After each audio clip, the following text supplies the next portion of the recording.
The passion that you have when you start a business, that doesn't necessarily go away, but sometimes your passion needs to be redirected. You need to step back and make the adjustments. Don't be afraid to do that. Because why would you keep pushing this boulder up the hill with your nose when you could stop and pick the different boulder? One of my favorite leverage tools is education. Invest in yourself, invest in education, hire mentors, hire coaches, then have some team members delegate in such a way that you get what you want.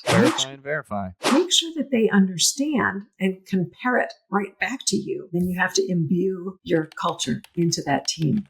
A culture of accountability, telling them this is the direction we want to go in. Create common objectives, like a destination that everybody wants to reach. Yeah, business is a team sport, and it's exactly why we're not meant to or need to do this 100% on our own.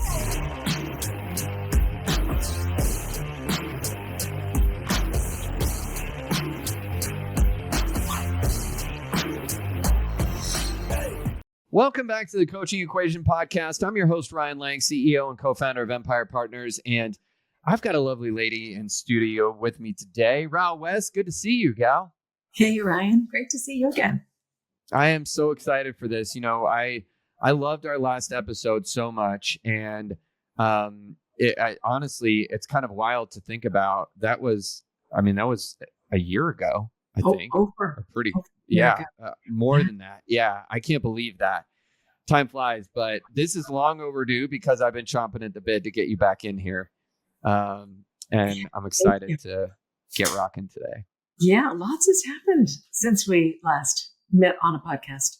No kidding. There has been a lot happening, so much happening in your world. And you've got, I'd love to, before we dive into some of the pieces of what you've been working on, because there's so much to share.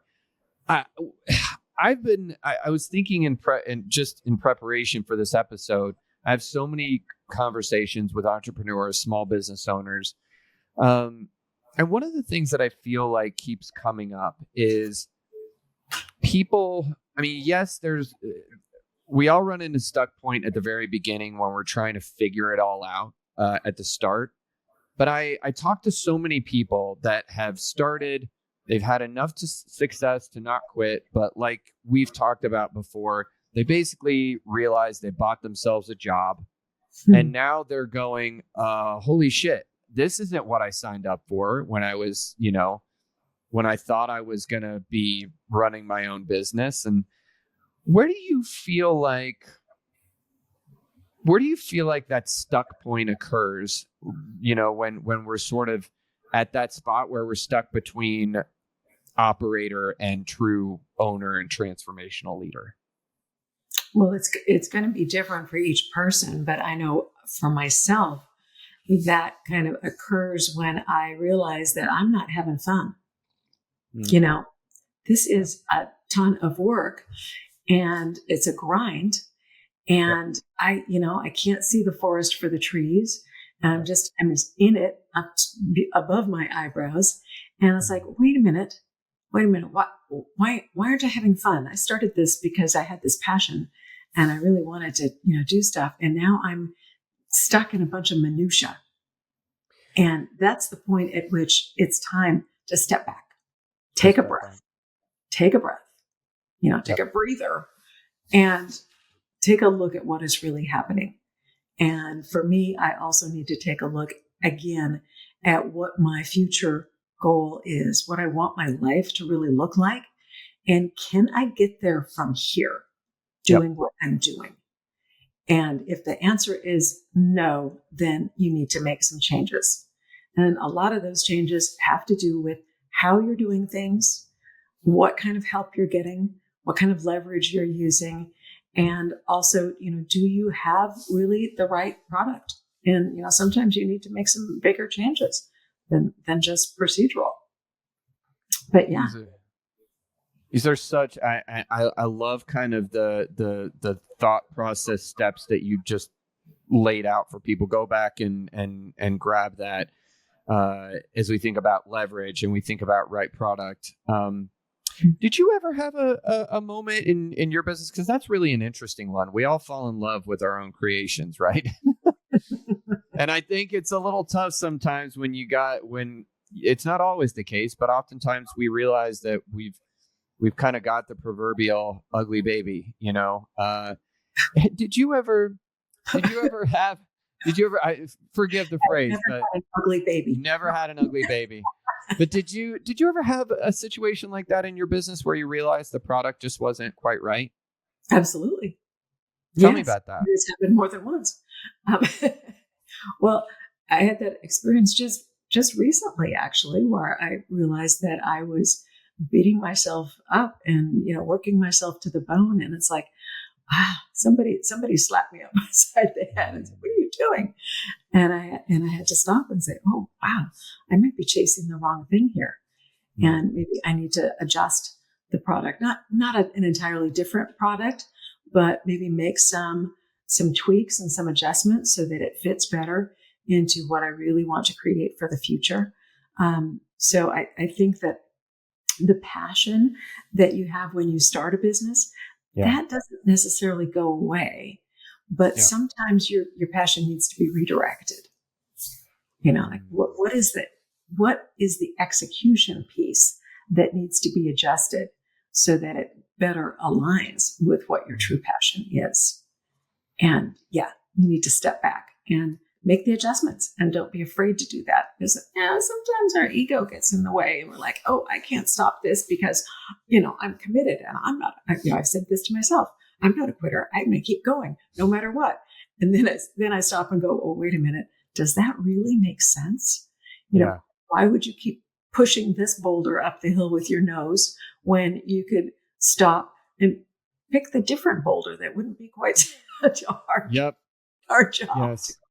Yes. So, yes, we all need to do that. I don't care. I've got almost 45 years of experience, and I still run into this.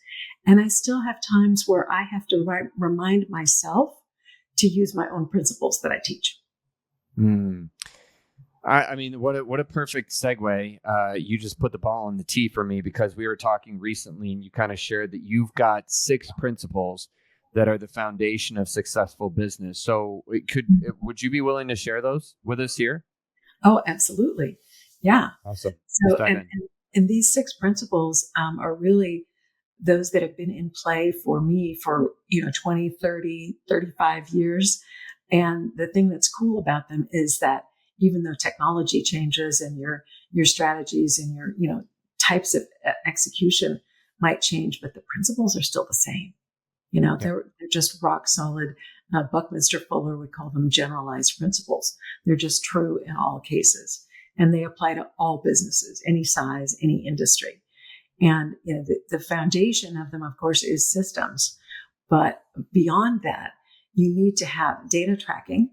And that's something that I'm working on right now in my business, because it's been a little bit elusive as to what's the data that I really need to be tracking. Because sometimes we get into tracking some data and we say, "Oh, look at all these numbers. Aren't these great?" And it's like, but what are they really telling me? And what is it? Are they going to really help me move the needle? And if I watch this particular statistic, what's it going to help me do in terms of making decisions? Because really, those are the statistics that you want to track, is the kind of things that are going to help you make a better decision. Like I was just telling somebody the other day that if they're tracking their returns or responses to a particular lead magnet, in the digital space, a lead magnet, so you're tracking the numbers of how many responses that you're getting. And so maybe the numbers aren't really what you want.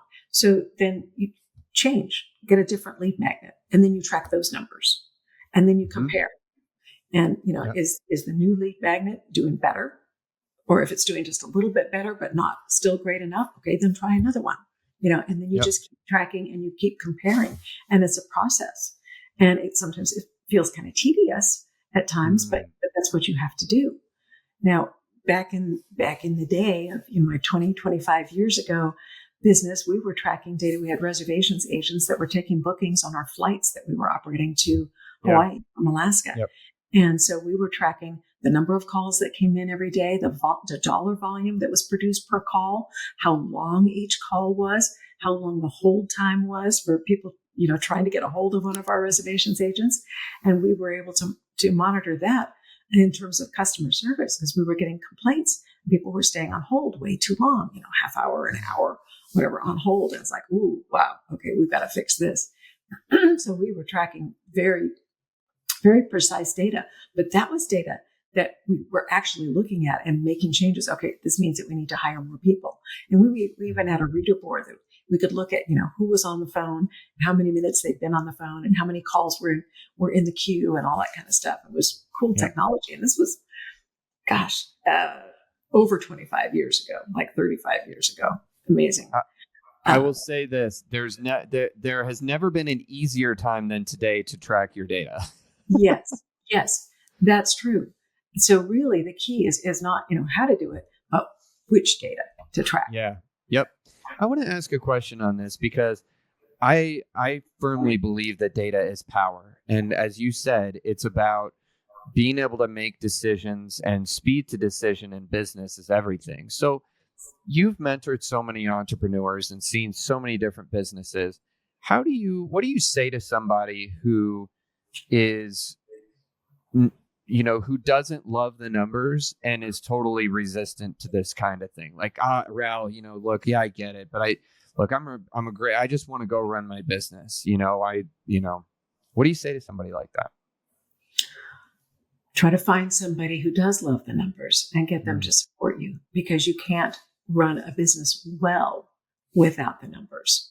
You can do it. You can just try to shoot from the hip and, do your best guess and all that. But unless you really have the numbers, you're not going to be as successful. So if you don't want to do it yourself, fine. Find somebody who will. And there are people out there that do that. I appreciate that so much, because I think that frame in and of itself, like, we don't have to run from the thing that we don't love. It's a necessity if we want to be successful. And, that's, I can't remember who said it, and I'm sure it's been said by many, but business is a team sport. And it's exactly why we're not meant to, or, need to do this 100% on our own. We get those people that do the things that we don't love. Right. So in fact, good. I ran into somebody through all my networking. She's got a doctorate in data analysis for business. And that's what she specializes in doing. Oh my gosh.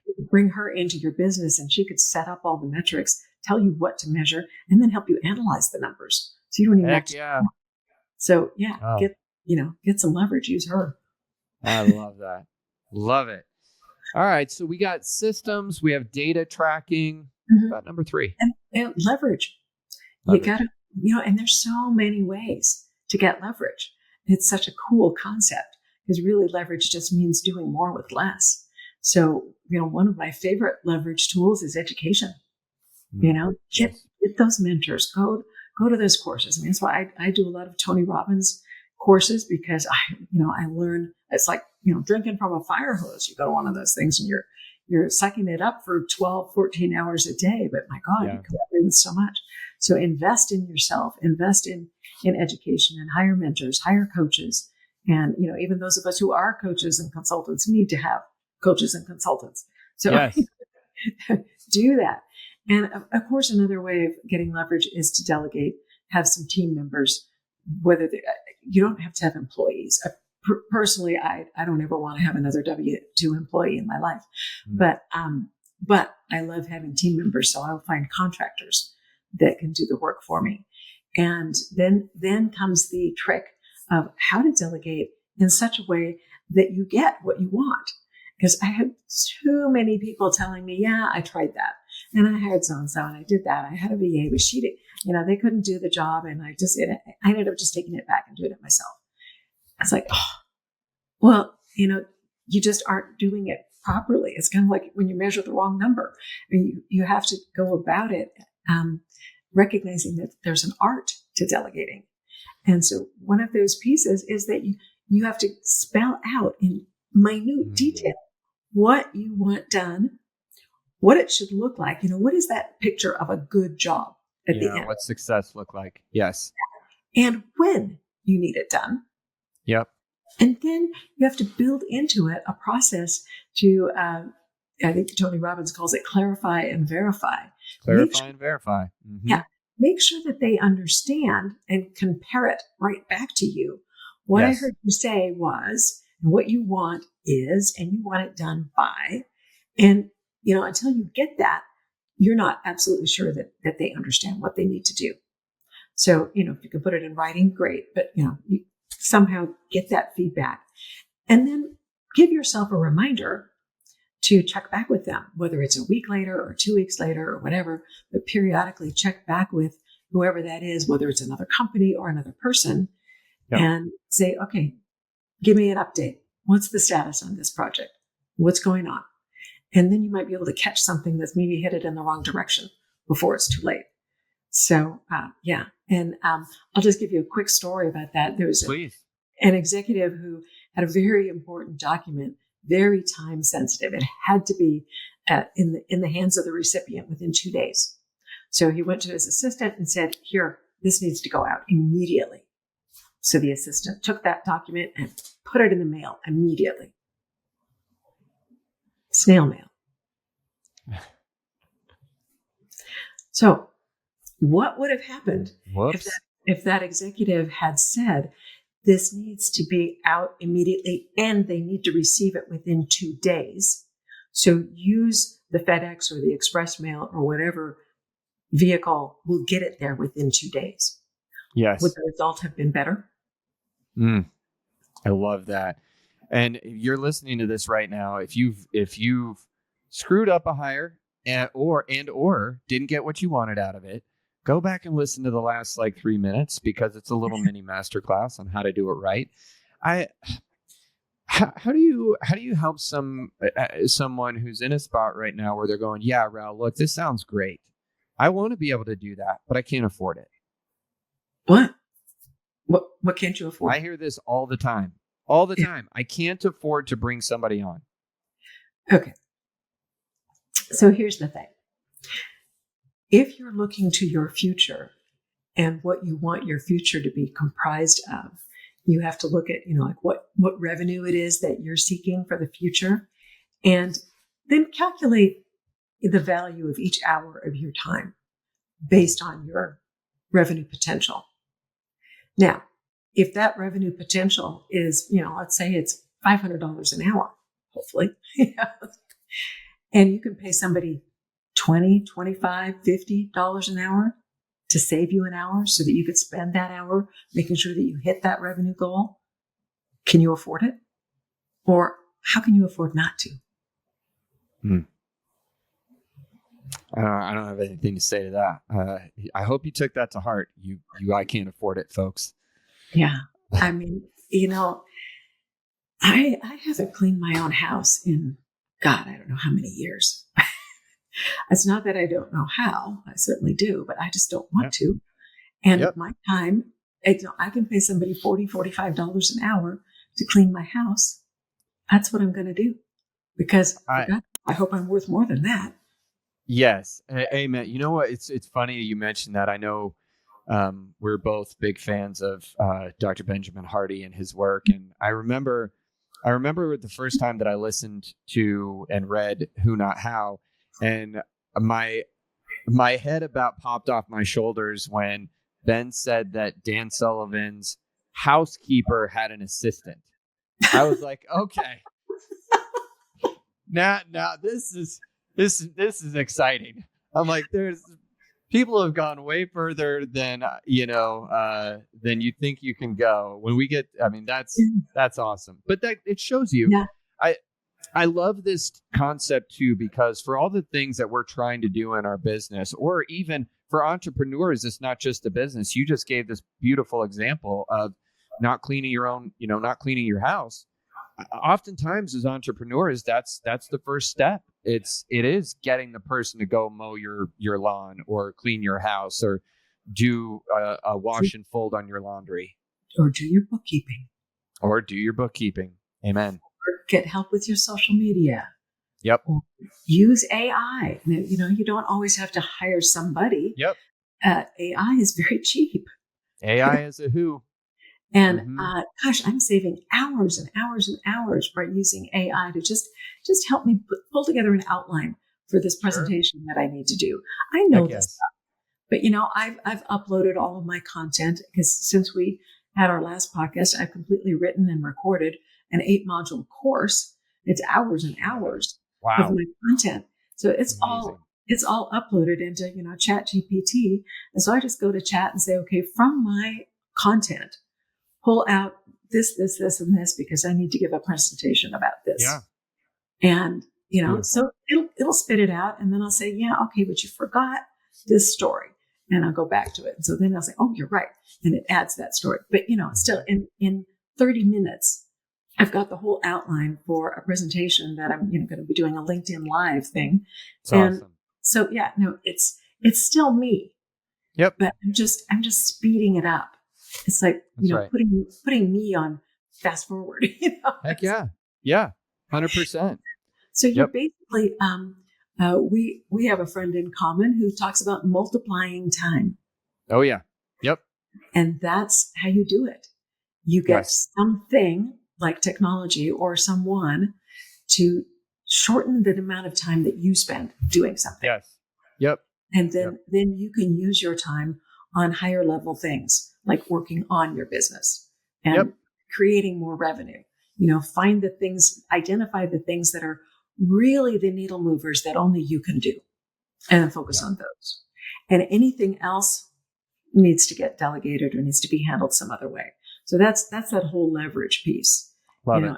And then the next thing is the culture, which, you need to create your own culture for how you want things done and what your values are. And like for me, my culture is everything has to be excellent, excellence, and everything has to be elegant and, professional, because that's my image. That's who I am. And if I'm not producing products that have that excellent, elegant, professional touch, that's not me, and that's not what I want. Yep. First of all, honesty and responsibility and all that other good stuff too. Well, and all of those things. It's so, you know what I love about what you just said is that I think a lot of times we hear buzzwords like culture and values and things like that. And what I love about what you just said is, as you rattled off your first three: excellence, elegance, and professional, that to me, that just sums you up, to me. And that's what we're aiming for, though, right? That's when we know we've nailed it and it actually means something. Mm-hmm. How do we, if this is something, when we think about culture, a lot of people that are listening to this show have come from jobs, corporate, something like that. They're getting into business ownership and entrepreneurship. They perhaps haven't been, maybe they've led a small team in corporate or something like that, but certainly haven't had employees or contractors or virtual assistants of their own. How do you kind of begin to establish culture even when you're small? Because I kind of feel like a lot of people make the mistake of thinking that, well, that's not something I need until I have an office and I can slap it on my wall.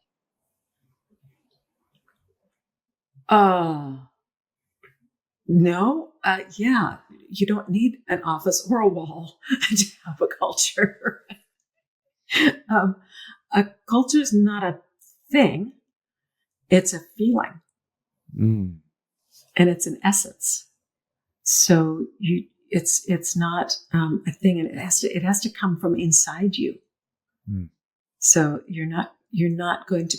It doesn't matter. I mean, yeah, it's nice to have a sign that says this is my culture statement, or this is my value statement, but it doesn't mean anything unless it comes from within you. And sometimes we just forget to ask ourselves what is important to us and what are our values. Like I know when I'm editing something that my VA, with the help of AI, and something comes out that's not true, that doesn't line up with my actual experience, and my values are, I'm not putting anything out there that isn't accurate and true that I can stand behind, because that's part of my professionalism and excellence thing, is that I want to be able to stand behind everything that I put my name to. And if it doesn't reflect the truth accurately, I'm not doing it. So that is, I don't know that I really need to put that on a wall. I just need to live it. I love that. How do we get, if we, let's just say that we can take your advice and we live our culture.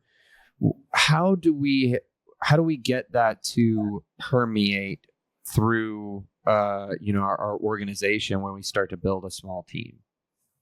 Yeah, well, that's where communicating it comes in. And I think we have to remember what we're communicating with our actions. And there are some people that will say, my values are blah, blah, blah, blah, blah, like say being trustworthy is my value. But then you watch them do stuff that's kind of slimy, or that's really not acting in integrity to do that.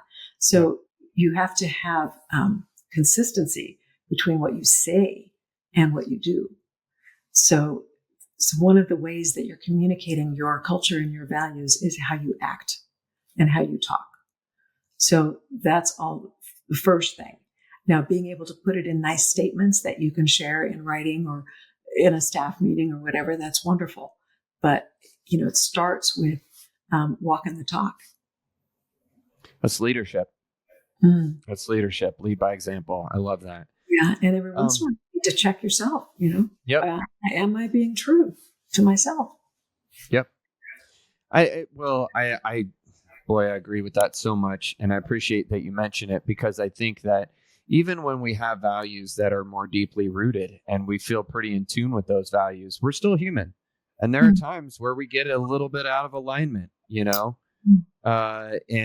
that consistent evaluation of, hey, am I showing up that way? Am I living my values? I think it's really important. Yeah. So, okay. So systems, data tracking, leverage, culture. Where do we go next? Team. Team. And all of the above flows into team. You can't have a good team if you don't have the systems that allow the team to operate efficiently. And you have to be able to track the data. How is the team performing? You have to be able to give the team tools, leverage, have the technology and have the systems that allow them to get their job done. It does no good at all to have a team tell them to, get this job done and then not give them the tools. That's like, say, go build a house and not give them a hammer and a nail. Yep. So you have to have that. And then you have to imbue your culture into that team. And that's from the very get-go. It happens when you are first doing the interview before you hire anybody. Whether it's a contractor or an employee, when you bring somebody on board, you need to make sure that they understand who you are, what your company stands for, and what you'll stand for, what you'll put up with. Because that's another thing that we did was we sort of had this policy of we're going to fire them before we hire them. We're going to let them know. Love that. What is just not going to fly. Do this, you do that, you're out of here. And that just makes it easier for them. They can deselect themselves if they don't feel like they're comfortable with that kind of an environment. But, you want to set up, a culture of accountability, and you want to have that accountability flow through to the team so that the team knows that they're accountable for their actions and for what they produce. They're not just there putting their butt in the seat for so many hours a day. They actually have to be productive, and that this is what productive looks like in this organization. Yep. I speaking of production, we both could probably think of plenty of companies, big and small and everywhere in between, that have been able to get production, but also have a tendency to burn through workers because there's not they haven't been able to get people to really be on mission. They're not doing it with their team. How can we create an environment in our business where we can still stand as a leader and understand that, hey, the buck still stops here, but you're not working for me per se. We're on a mission together. How do we do that? Okay. That's called alignment. And being that I live in Alaska, and everybody probably knows that there are dog sleds in Alaska. Yeah. So picture a dog sled team in the harness in front of the sled, and the dogs decide to pull in different directions. where do you think that sled's going to go? Yeah. Nowhere. So Yep. you need to make the alignment is making sure that all the dogs in the team are headed in the same direction. And there's a lead dog, Yep. hopefully telling them this is the direction we want to go in. And so one of the ways that you make sure that you have alignment in a team is to create common objectives, like a destination that everybody wants to reach. Yeah. And one of the ways that we did that was making sure that everyone understood that we operated, one of our values was win-win. And the way we demonstrated that value was by sharing the wins with our team. So if we win, you win. And we want our customers to win. We want our vendors to win. We want the community to win. I mean, it was a, win all the way around. But when we shared the numbers with them and said, okay, this is what we're shooting for, and this is what, the profit looks like, and this is how we get to a profit, because here's our revenue and here's our expenses, and, expenses need to be less than revenue, and, that kind of stuff.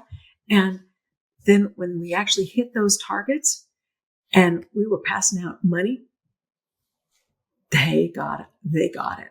And they were very much in alignment with where the company was going. And it was fabulous. And then don't forget to celebrate. That was part of our culture too. Love that. Big celebrations. We'd have bonus parties that were big. I mean, we'd have limousines taking us to 5-star restaurants and actually taking weekend trips. And I remember the best was when we took the whole company to Las Vegas for the night. Nice. And we had alignment, and we had a team. We called our team our Ohana, because in Hawaiian, Ohana is family. And we really were a family. And that's the other part of what you just talked about in terms of companies that burn through their people. Yeah.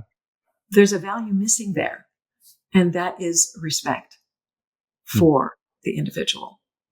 And we respected, this was family. So we looked at them as people, not just a tool to get what we wanted, but they were people and they were part of our family, and we took care of them. And then they took care of us. That's and beautiful. In fact, next week I'm going to be in Anchorage, and we're having a reunion of the Ohana. Oh, cool. And it's been almost 18 years since we sold the company. Wow. Oh my gosh. Yeah. Now that's something else, Raul. And congratulations on that. I mean, that's something, boy, of all the things that I know about you, you have a lot to be proud of, but that's extraordinary. Don't hear that very often. That's really cool. It's really cool. Okay. Just in the interest of time, number 6, the cherry on top of the sundae. Customer service. Okay. Yeah. You know what? I figured out that we really wouldn't be in business if it weren't for our customers. What a novel concept. That. It dawned on me, why aren't we making them number one all the time? Because they're the reason for our existence. So, I don't really like just the term customer satisfaction. I want to delight our customers. Yes. Absolutely delight them. And what do you do to delight a customer? You do something that will not only you deliver what you say you're going to deliver, and do it well and take responsibility when you screw up, those kinds of things. But surprise them every once in a while with something that was unexpected. Like recently, I was on an Alaska Airlines flight. I'm a loyal Alaska Airlines traveler, of course, and the flight attendant gave me a handwritten note. In fact, I've got it right here. I keep it on my desk. It means so much to me. A handwritten note thanking me. So awesome. Thank you for being a loyal flyer with Alaska Airlines. And happy Mother's Day. I hope you have a beautiful weekend. Aww. I mean, I was blown away. Yeah. Never. I mean, I travel over 100,000 miles a year. I've never gotten a handwritten note before. Just totally delighted me. Now that was a surprise. And what else can we do to surprise our customers in a nice way? Yeah. Oh, it's beautiful. We're big fans around here of Will Guidara's Unreasonable Hospitality. I don't know if you've read that yet, but not yet. But I think I would be totally aligned with it because I travel the world and I have experienced some absolutely beautiful customer service on many occasions, and I've also had crap. Yep. Just, like, and most of the time when I get crap service, what I do is I look at that situation and go, oh, there's a system that's missing. Yep. Or there's a culture piece that's not in place. And it doesn't, usually it's not the person, it's the system or It's the culture. system. Yeah. And that's what's to blame. And that, the fish stinks at the head. So, yeah. That's well said. And I think it really is.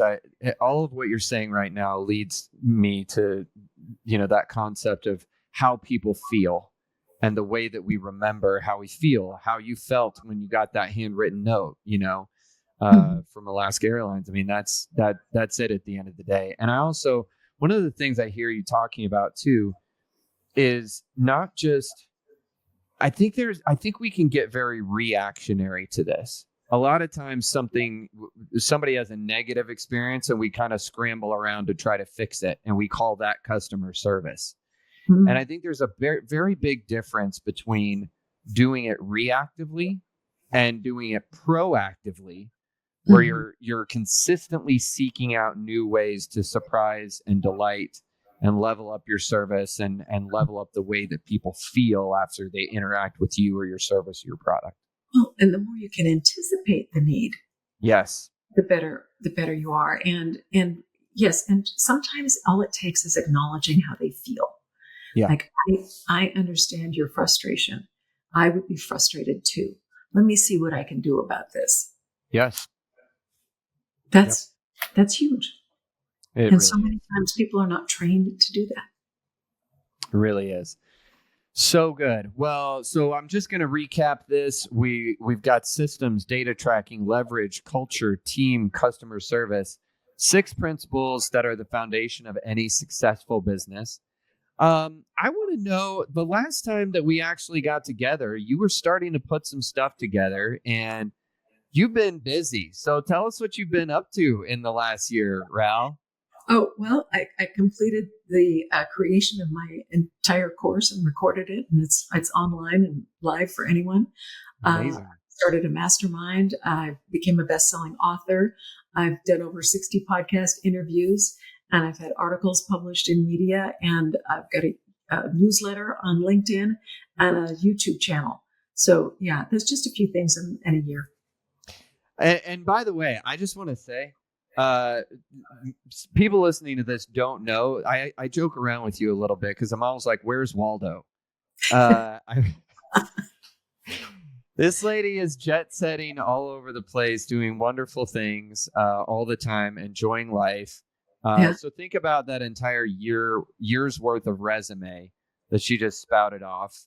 It's not like she's been locked in an office, and that's one of the things I appreciate the most about you is that.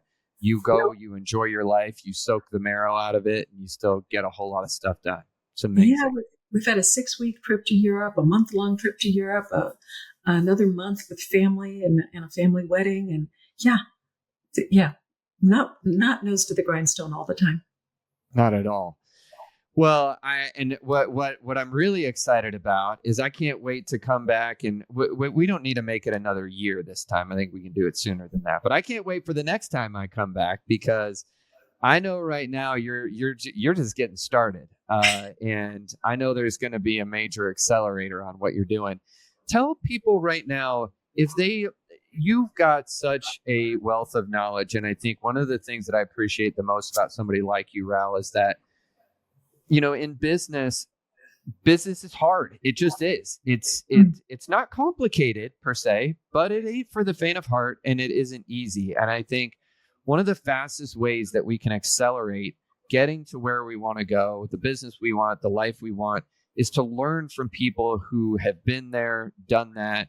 You've done that and a whole lot more over the last, 30 to 40 years. So if somebody wants to learn more about what you're doing or possibly engage you to help them with their business, where can they go to do that? I think the easiest thing is to go to ralwest.com/let's talk. Reach out to me and we'll talk about where you're at and what you might need. Because I do have a breadth of products from an online course to a mastermind or, even perhaps one-on-one consulting. So reach out to me and let's talk. That's beautiful. And lastly, especially since you are now a best-selling author, where can people go grab the book and what's the name of it? Okay, on Amazon.com, it's called Unshakable: Stories to Anchor You Through Life's Storms. Amazing. All right, Ralph. Oh, this is so good. I always feel like there's not enough time for these because I could just go on for like 2-3 hours with you. But thank you. Thank you. I want to honor you for number one, choosing at this stage of your life. So many people at this stage of their lives, having had the success that you've had, would just ride off into the sunset. And I want to honor you for the way that you're digging in and going out and helping mentor other entrepreneurs and business owners, because it's so needed. And you're such a wealth of knowledge. I love the way that you call it tight, but you are such a genuine and loving and caring person as well. Grateful for your friendship. And I can't wait to just have more people get impacted by you, because I think, the world is in for something when they get a load of what you've got. So thank you for being you and all you're doing. Thank you so much, Ryan. I appreciate it. You're welcome. Thank you for listening to this episode of the Coaching Equation Podcast. Until next time, take care.